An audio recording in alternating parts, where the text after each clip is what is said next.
Good evening. It's April 1st, 2025, and we're continuing our discussion collection in our Outside the Class series.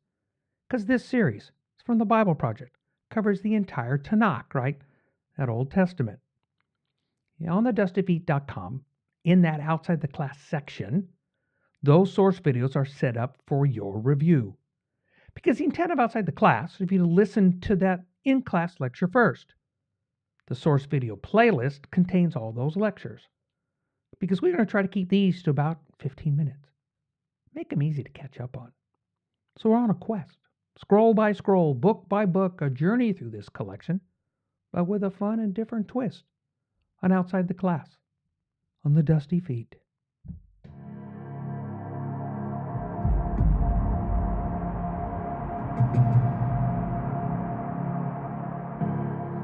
And of course, before we forget, if you do find these kind of podcasts useful, you click that subscribe button.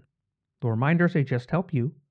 But also, if you think these might be useful to others, that's when you click that like button, because that is how YouTube chooses to share these to more people if they wish.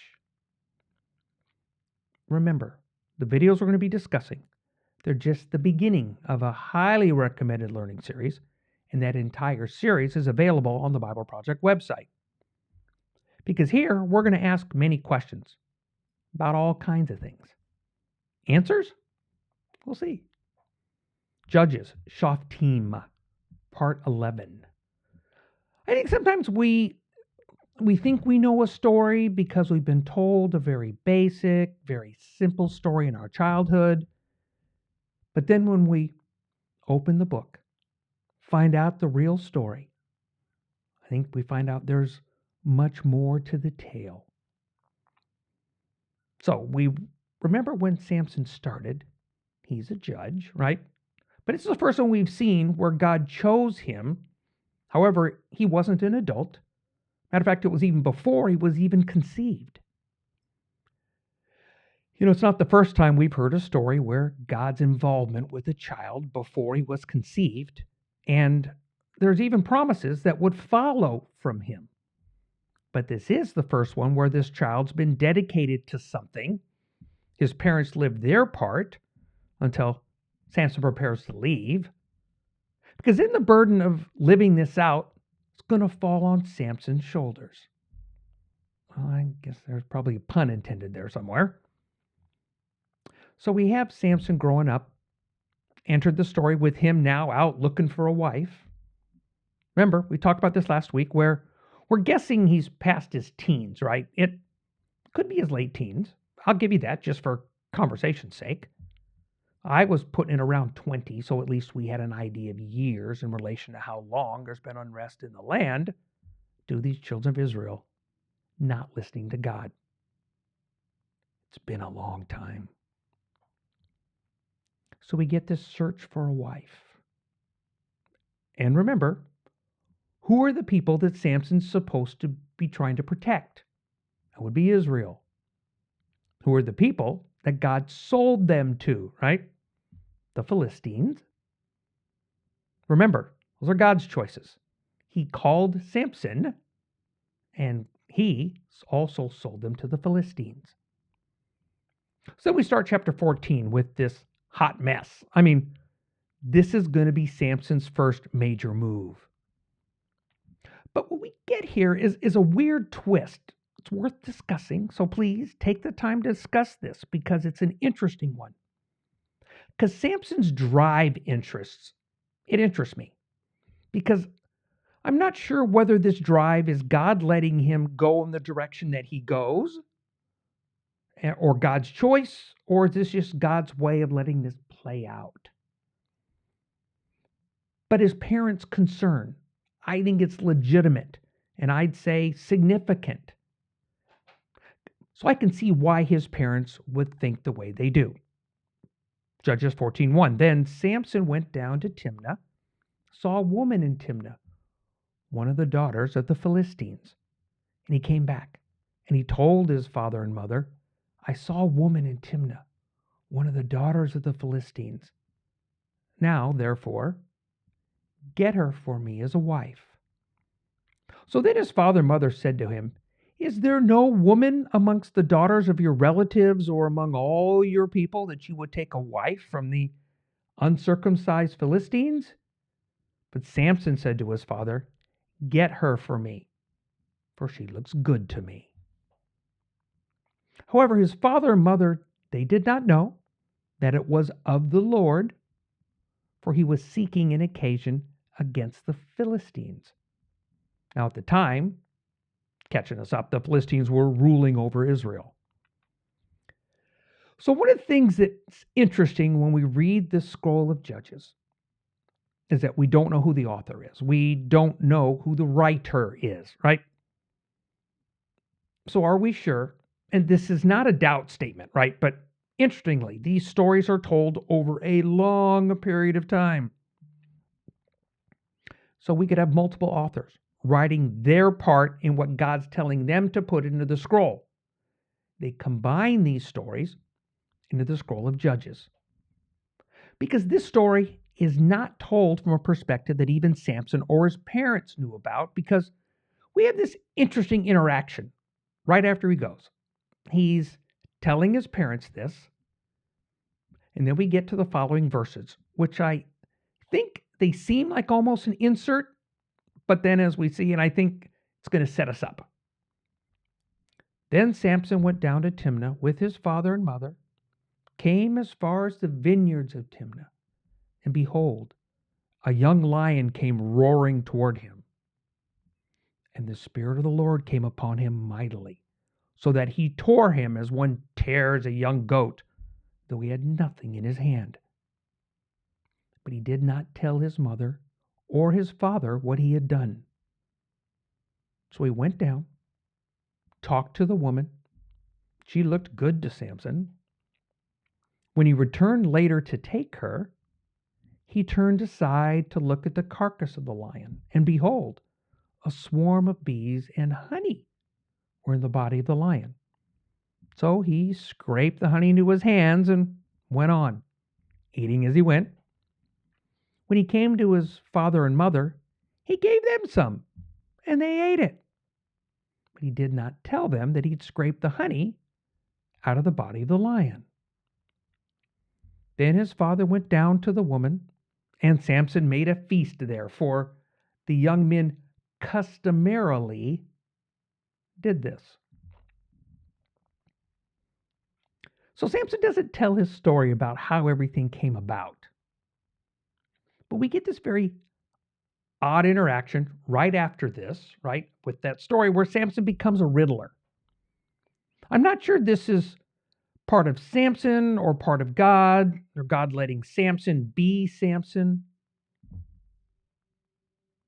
I tend to think of Samson be Samson. Because what we get is a very messy way of something playing out that doesn't reflect good character. I mean, the character that we get from others. Okay, wait. Because I should pause here for a second, because we don't know the character of all the judges, right? Because some we don't get a whole story, like Tola and Jair. We just know that peace reigned at the time that they are, right? But at this time, and there were other judges where we get a glimpse into their character. I don't know, like Gideon, Samson. So we go on in 14. So when they saw him, they brought 30 companions to be with him. Then Samson said to them, Let me propound a riddle to you. If you will indeed tell it to me within the 7 days of the feast, and you find it out, then I'll give you 30 linen wraps and 30 changes of clothes. But if you are unable to tell me, then you shall give me 30 linen wraps and 30 changes of clothes. And they said to him, Propound your riddle, that we may hear it. So he said to them, Out of the eater came something to eat, and out of the strong came something sweet. But they could not tell the riddle for 3 days. Okay, about what I mentioned before, character. I tend to lean towards it's the character of Samson. because I don't see a lot of good here. Something came to my mind. So it's a left turn. I don't know if this will lead to any other side discussions or anything else, right? It's just something that came to me.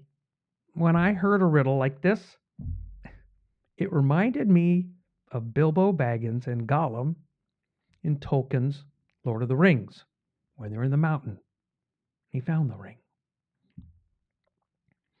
Because at this point, they're devising riddles, and they're devising a riddle that Gollum couldn't answer or that Bilbo couldn't answer. They were playing a game because in Bilbo Baggins' story, he's riddling for his life. But in this one, Samson's not riddled for his life. He's almost in the Gollum role. Because what's he going to end up with?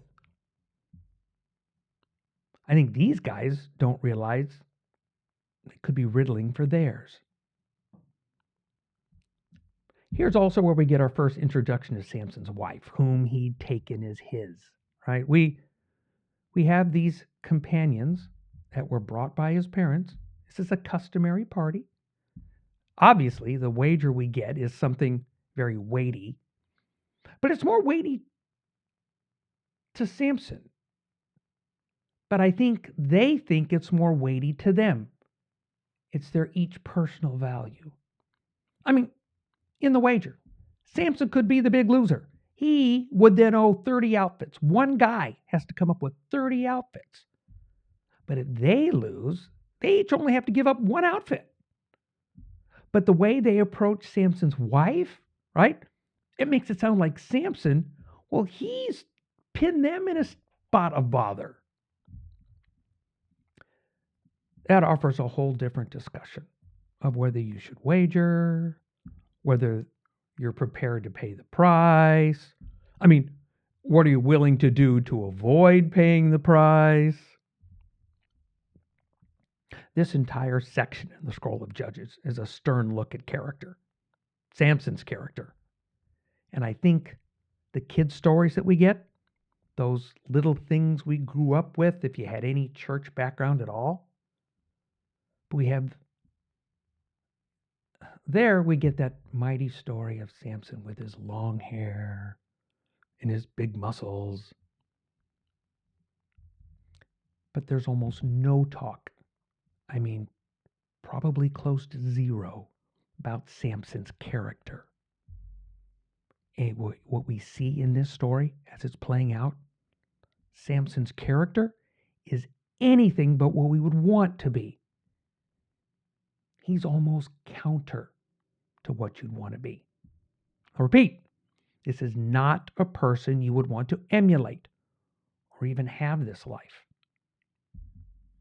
Remember when we started this story? Samson was dedicated to God with the Nazirite vow. So do you think he's really living his life in that mindset? It's that, or are we prepared to say, hey, the parents dedicated him, but he had no choice, so they shouldn't bear any weight on Samson, and Samson shouldn't be held to living that life.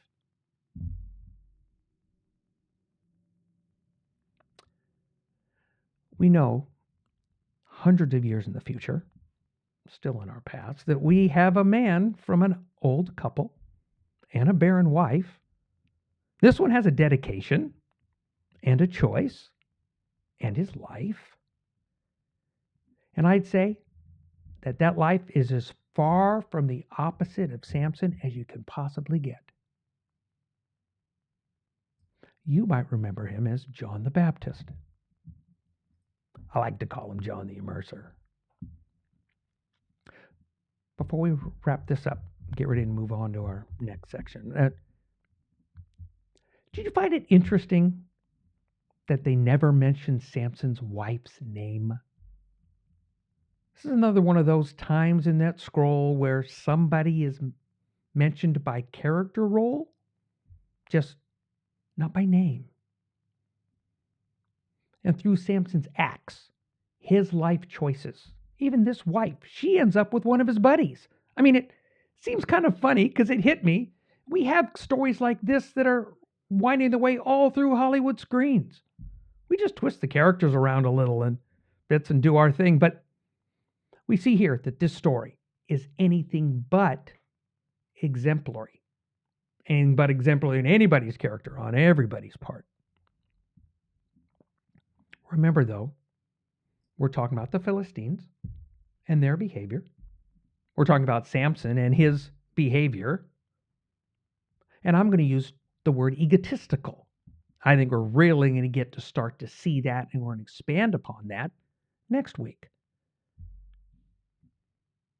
Because we're going to get into this, you're going to hear where God lets things happen. God's handing them over for a reason, because he still needs to deal with the Philistines. Samson's just, this is going to be his part in it. I'm going to take a step back for a second. Give you my little thought on this. Please talk about this amongst yourselves. But I tend to lead towards the story of Samson, even like in ours. And I'll use this Samson story context. We have abhorrent behavior. But God will still have his way despite ourselves. They'll look back in the story, says, despite Samson's actions, God will still take care of that. God will still cause things to happen. And we may see it. We think in a way, maybe we might look more deeply. Because then I think when we do, we might realize that it happened despite ourselves, in spite of what we did. It still happened. And I think it's what we get with this same story. I think we're going to get this because Samson continues to not recognize God for who he is. It's going to start right off as we get into Judges chapter 15. So until next week, thanks for joining us for another Outside the Class with the Scroll of Judges on the Dusty Feet.